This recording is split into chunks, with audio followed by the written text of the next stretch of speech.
Star Trek Resurgence. Is it worth a buy? Let's read the words on Epic.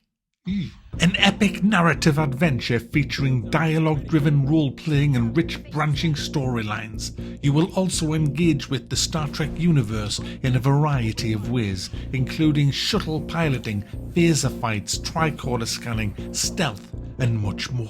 First up, guys, let's have a look at the graphical options. There they are, there is none. All there is resolutions, that's it. And it's locked at 30 frames a second.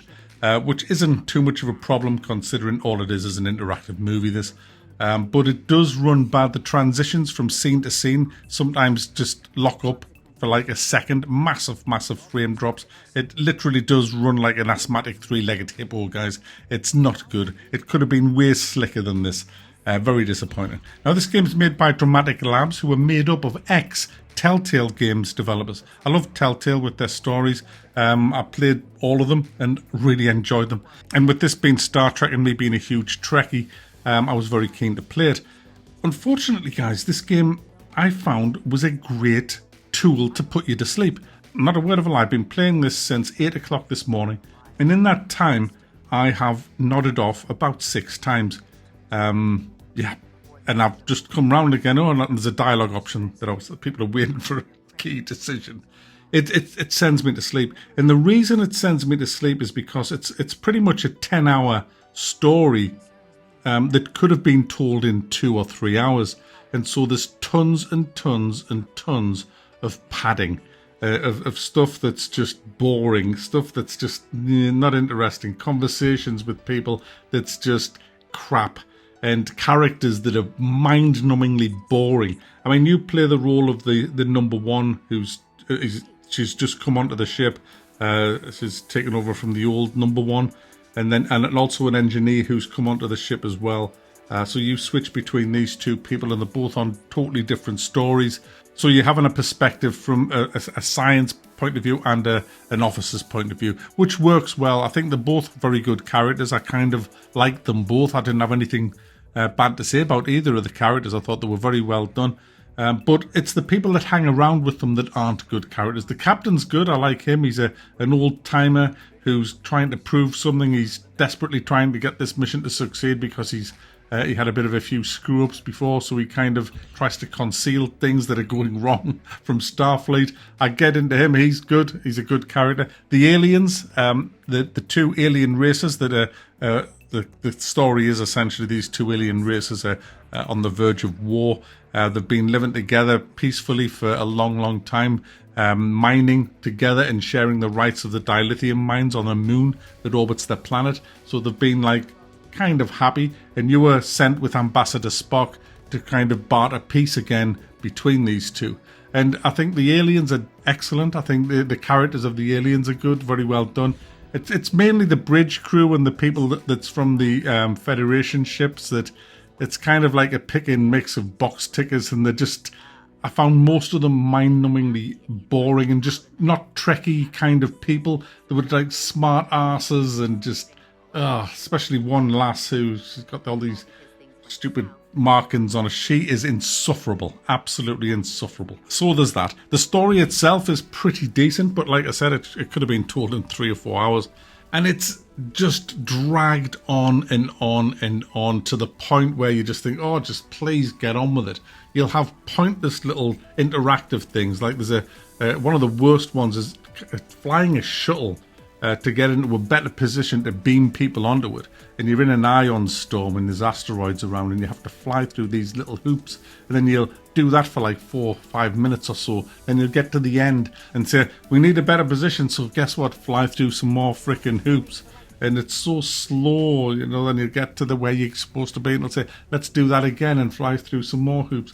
And the phaser fights are pretty poor as well. You just pop up, it's like the old kind of pop up behind a barricade, shoot, then you'll wait until it says attack. You're going to get attacked, you're going to get shot, and you see all the phasers bouncing off your barricade, and then it'll stop, then you pop up and shoot. It's just simple stuff. There's a stealth mission that's about as difficult as saying bleh. I mean, it's just really easy shit. Every single puzzle, whether you're doing tricorder readings, trying to beam people up and setting up the parameters, every single thing is easy. There's nothing that'll tax your brain at all. There's all the puzzles, I don't even call them, they're not puzzles. It's just easy peasy lemon squeezy. That's what this game is all the way through.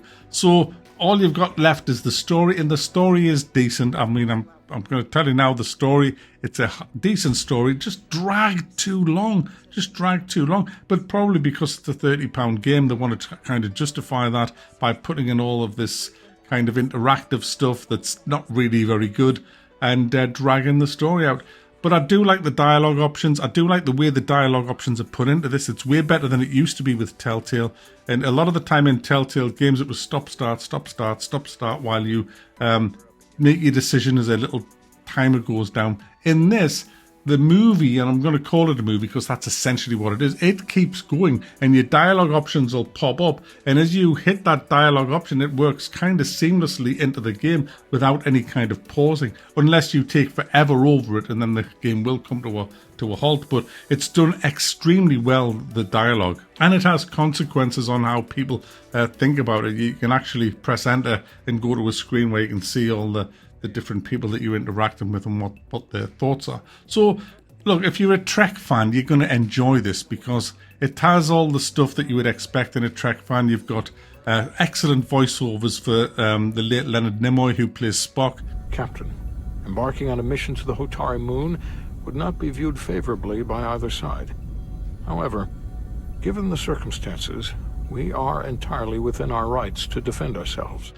He's brilliant, whoever it is that does Spock's voice. He's absolutely nailed in it. And the hilarious thing is, right, Riker's in this. Will Riker, the number one from the Enterprise under Picard.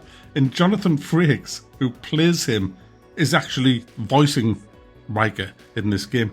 And he doesn't sound anything like Riker. So do I, although you and I have actually met before. We have. I was a young lieutenant on the Potemkin. You were first officer on the Tuckerman. I piloted you and our science officer in a shuttle to survey quantum resonance in the planetary rings of Residius 6. It's quite crazy that the impersonator who does Spock is more authentic than Jonathan Frakes. I don't know why. I think it's because he's probably old now, Jonathan Frakes, and he just doesn't sound like Will Riker anymore. Certainly not from what I'm used to hearing anyway with the TNGs. But anyway, they're just little things. It's nice to see them characters, and you do visit an area where it was an actual Star Trek episode as well. So there's a lot of little things like that you'll be familiar with if you are a nerd of Star Trek like I am. So there's that. It's not a bad game at all. It's just not, but it did send me to sleep a lot. I found it too boring, but I can understand why people would really like this because it is done quite well, apart from the horrible frame drops. So there you go. If you're a Trekkie fan, you'll probably get your teeth into this story, but you might fall asleep a few times. If you have insomnia, I highly recommend this.